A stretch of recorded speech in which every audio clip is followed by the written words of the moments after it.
مولانا صغیر حسن باسٹوی۔ مولانا سید صغیر حسن تقوی باسٹوی سن 1287 ہجری میں سرزمین باسٹا ضلع بجنور پر پیدا ہوئے۔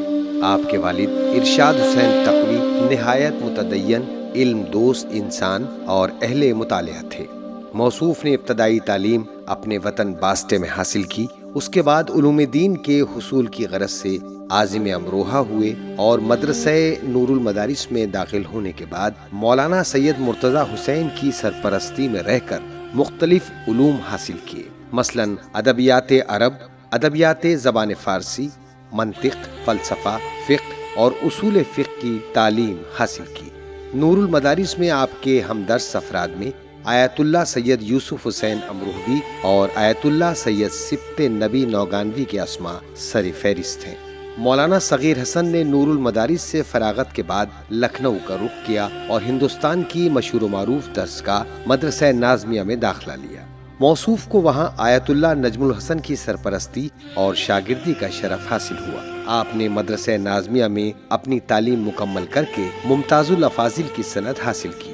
لکھنؤ میں قیام کے دوران سرکار ناصر الملت سے بھی کسب فیض کیا اور آپ اپنے استاد کے پرجوش حامیوں میں شمار کیے جاتے تھے۔ مولانا مدرسہ نازمیہ سے فارغ ہونے کے بعد تبلیغ دین کی خاطر عازم ککرولی ضلع مظفر نگر ہوئے اور 1 سال دینی فرائض انجام دیے۔ اس کے بعد شکارپور ضلع بلند شہر کے مومنین کی دعوت پر شکارپور کا رخ کیا اور 1 سال وہاں بھی دینی فرائض کی انجام دہی میں مصروف رہے۔ پھر اس کے بعد تبلیغ دین کی خاطر بھاؤنگر گجرات تشریف لے گئے۔ وہاں رہ کر مومنین کو احکام، اخلاق اور عقائد کی تعلیم سے مالا مال کیا۔ آپ کے فرزند حجت الاسلام سید محمد باسٹوی بیان فرماتے تھے کہ مولانا موصوف جب بھاؤنگر پہنچے تو جماعت کی روش سے ناخوش ہو کر 2 مہینے بعد ہی واپس آنا چاہتے تھے، لیکن گجرات کے مشہور مبلغ دین مولانا غلام علی حاجی ناجی نے آپ کو روکا اور جماعت کو تاکید کی کہ موصوف کے رہتے ہوئے مسجد کی پیش نمازی کے سلسلے میں جماعت مداخلت نہ کرے۔ اس طرح مولانا تقریباً 14 سال بھاؤنگر میں مصروف تبلیغ رہے اور گہرے علمی اور اخلاقی اثرات آپ نے وہاں چھوڑے۔ مولانا صغیر حسن نے دینی فرائض کی انجام دہی کے لیے بھاؤنگر کے بعد دہلی کا رخ کیا اور شیعہ جامع مسجد کشمیری گیٹ دہلی میں امام جمعہ کی حیثیت سے 15 سال تک خدمات انجام دیتے رہے۔ موصوف نے ان تمام تر مصروفیات کے باوجود دامن تحقیق و تالیف کو نہیں چھوڑا اور مختلف آثار کتابوں کی شکل میں لوگوں تک پہنچائے، جن میں کتاب نور السماوات اور عقد جناب قاسم کے اسماء قابل ذکر ہیں۔ مولانا عقد جناب قاسم کے مخالف تھے اور مہندی کی رسم ادا کرنے والوں کو نصیحت کیا کرتے تھے کہ اس نیت کے ساتھ مہندی نہ نکالو کہ جناب قاسم کی شادی ہوئی تھی، بلکہ مہندی کی رسم ادا کرنی ہی ہے تو اس نیت کے ساتھ نکالو کہ کاش قاسم جوان ہوتے اور ان کی شادی ہوتی۔ مولانا نے اپنے بیٹوں آیت اللہ سید محمد باسٹوی اور حجت الاسلام مولانا سید علی تقوی کو بھی زیور علم و ادب سے آراستہ کیا تاکہ آپ کی رحلت کے بعد ان کی نسل میں سلسلہ تبلیغ باقی رہے۔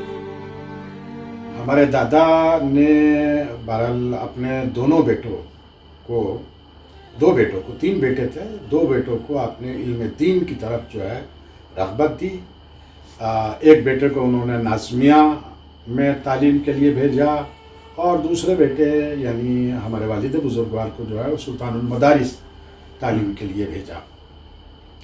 اور اس کے علاوہ جو ہے وہ ہمارے دادا کی ایک خصوصی اور امتیازی صفت یہ بھی رہی ہے کہ آپ نے اپنی تینوں بیٹیوں کی شادی بھی اہل علم حضرات سے کی اور ہماری یعنی سب سے چھوٹی پھوپھی کے فرزند حجت الاسلام مولانا علی مہدی صاحب باسٹوی اس وقت بمبئی میں حوزہ علمیہ نجفی ہاؤس کے اندر تدریس کے فرائض انجام دے رہے ہیں۔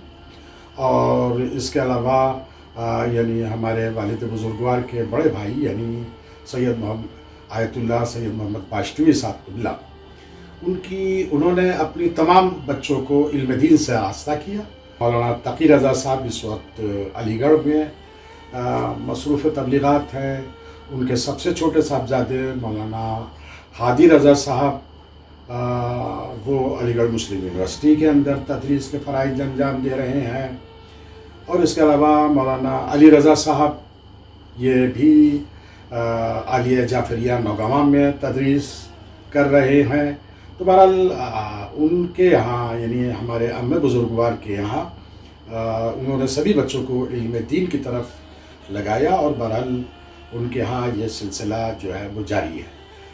رہا ہمارے والد بزرگوار تو ہمارے والد بزرگوار نے ہمیں اس چیز کے لیے منتخب فرمایا اور بہرحال ان کی تمام تر کوشش جو ہے وہ اس سلسلے میں یہی رہی کہ یہ سلسلہ جو ہے وہ آگے بھی جاری رہے.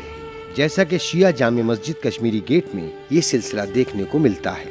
موصوف کے بعد ان کے بیٹے مولانا سید علی امام جمعہ رہے اور اب ان کے پوتے مولانا سید محسن تقوی امامت کے فرائض انجام دے رہے ہیں. آخر کار یہ علم و ادب کا مہتاب 18 ذیقعدہ 1378 ہجری میں دہلی کی سرزمین پر غروب ہو گیا. چاہنے والوں کا مجمع شریعت کدے پر امڑ پڑا. جنازے کو وصیت کے مطابق دہلی سے آگرہ لے جایا گیا اور مومنین کی ہزارہ بکا کے ہمراہ شہید ثالث قاضی نور اللہ شستری کے مزار میں سپرد خاک کر دیا گیا.